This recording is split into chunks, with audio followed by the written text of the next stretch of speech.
Hey everyone, Brandon here from Create Commander. Thank you so much for tuning back in. Today's deck tech is a pretty quick one, but an awesome one. We are looking at the Simic Quandrix Legendary Elder Dragon from Strixhaven. Please follow me on Instagram and Twitter at Create Commander, and of course, do the YouTube stuff, subscribe to the channel. Let's get into the deck.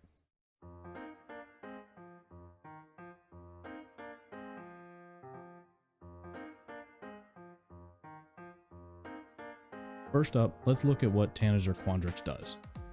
3 green and a blue gets you a 4/4 flying with trample. When it enters the battlefield, you get to double the number of 1/1 counters on target creature you control.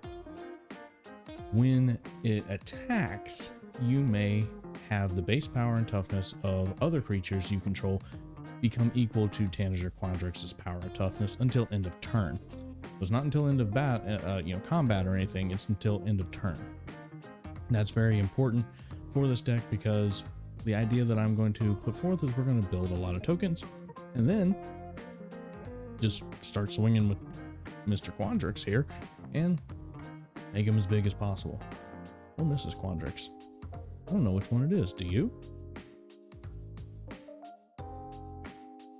The very first thing we're going to focus on this time around is actually the functionality of the deck, and then we might hit on a couple of the pieces of the core of the deck.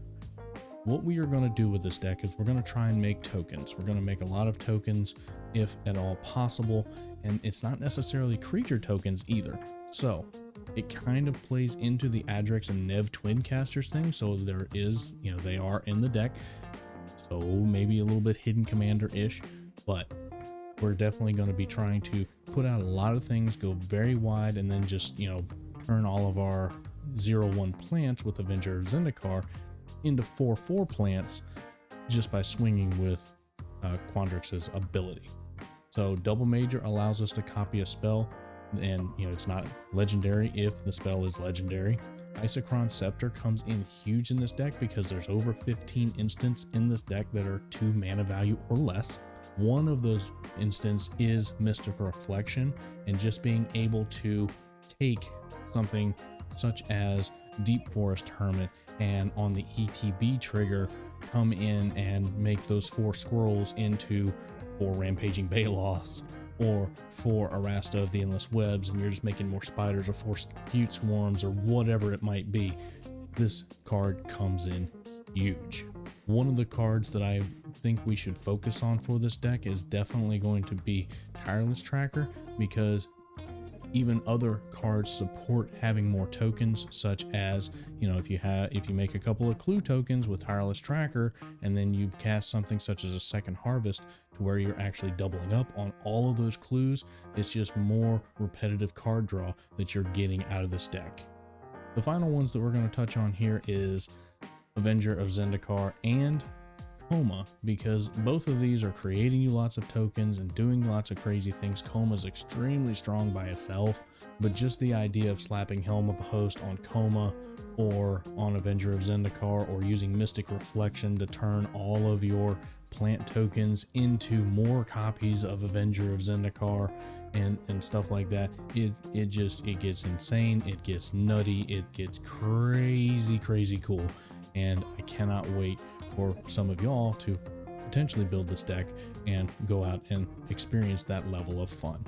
Let's go over a couple of new cards real quick, and then we'll get into a few pieces of the core of the deck.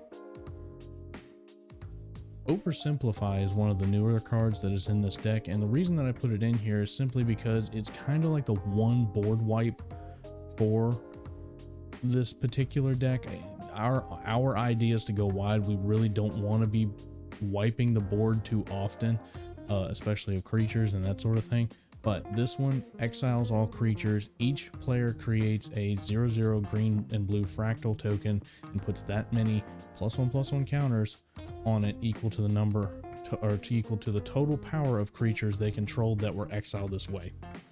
So if you got a bunch of tokens and you've hit a couple of land drops with your Avenger of Zendikar, and anyway, the giant fractal thing is just going to get crazy big. The next one is Paradox Zone. This is an enchantment that I actually really love. I love enchantments that hang around.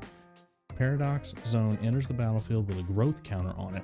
At the beginning of your end step, you double the number of growth counters on it, and you create a green and blue fractal token, and then you put X +1/+1 counters on it, where X is the number of growth counters on Paradox Zone. So if this hangs around for 2 or 3 turns, you're talking about fractal tokens that are, 2 or 4 or 8 or however big, depending on obviously if you've added more counters to it.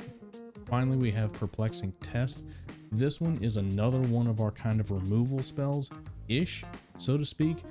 The reason that this one, another reason that this one is in the deck, much like Oversimplify, our idea is to just make a boatload of tokens, right? So if we can return all non-token creatures to their owner's hands, it can just get giant swing in our favor. And then, we're obviously going to be doing some major damages. So let's real quick hit a couple of cards that are going to do us a boatload of work in this particular deck, in the core of the deck. Elemental Bond is a enchantment that has been around for quite a while now, but this one says whenever a creature with power 3 or greater enters the battlefield under your control, draw a card. Well, every time a beast from Rampaging Balos comes in, that's drawing you a card. Every upkeep that Coma is making you a 3/3 coil, that is drawing you a card. So the amount of card advantage that this one enchantment can give you is ridiculous. And then we have on top of that Return of the Wild Speaker. Return of the Wild Speaker can do one of 2 things. It can either completely refill your hand, basically, and even sometimes it definitely can, or it can be used. I probably should know this, but I don't even think that there is a human in this deck. So everything just gets +3/+3, turns into whatever power Quandrix is. So that's going to be a 7/7. So everything's a 7/7. You've got like 18 tokens that are now 7/7s, and Quandrix flying in. That's a lot of damage. That can really finish a game.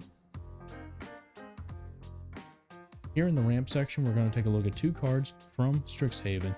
And the first one, Eureka Moment, is kind of like a pumped up growth spiral, where you're drawing 2 cards and you're still putting a land from your hand onto the battlefield. Yes, it actually is double the mana value now, but still, growth spiral was banned for a reason. The next card is Quandrix Cultivator. This particular card is absolutely fantastic, especially when the ETB trigger comes in and, you're putting basic forests and islands onto the battlefield. It says onto the battlefield, it does not say onto the battlefield tapped. So these are untapped lands that you are going to be able to go and get. The final card that I want to hit on is a much needed reprint, is Zuri's Predation. Yes, it's expensive. It's 5 green. This card was, $20-25 or something crazy. Anyway, the point is, for each creature your opponents control, create a 4/4 green beast creature token. Each of those tokens fights one of those other creatures. So your opponents have 30 total beasts. Guess what?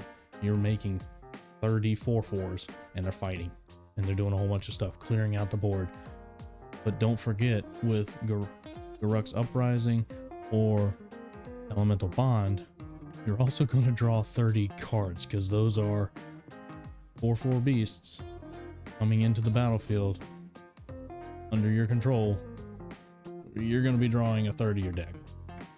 Well, that is it. That's the deck. I hope you enjoy it, and I really hope you get a chance to check it out. Again, this one is a little bit more expensive than the ones that I typically build for this channel, and it's a little bit more, investment heavy for the newer player.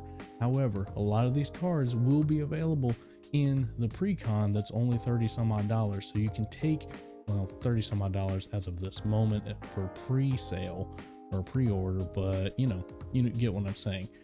Figure 30-40 bucks, somewhere in there. That said, you can pick up your Zuri's Predation out of there. You can get your, a couple of pieces of the Quandrix Commander deck and put them in here and make just a fantastic and fun deck to play with that is going to generate you a lot of tokens. It's going to draw you a lot of cards. And if that's something that you like to do, this is your deck. So I thank you so much for tuning in. Please make sure to like, share, subscribe, hit me up on Twitter and Instagram. And as always, I'll see you on the next one.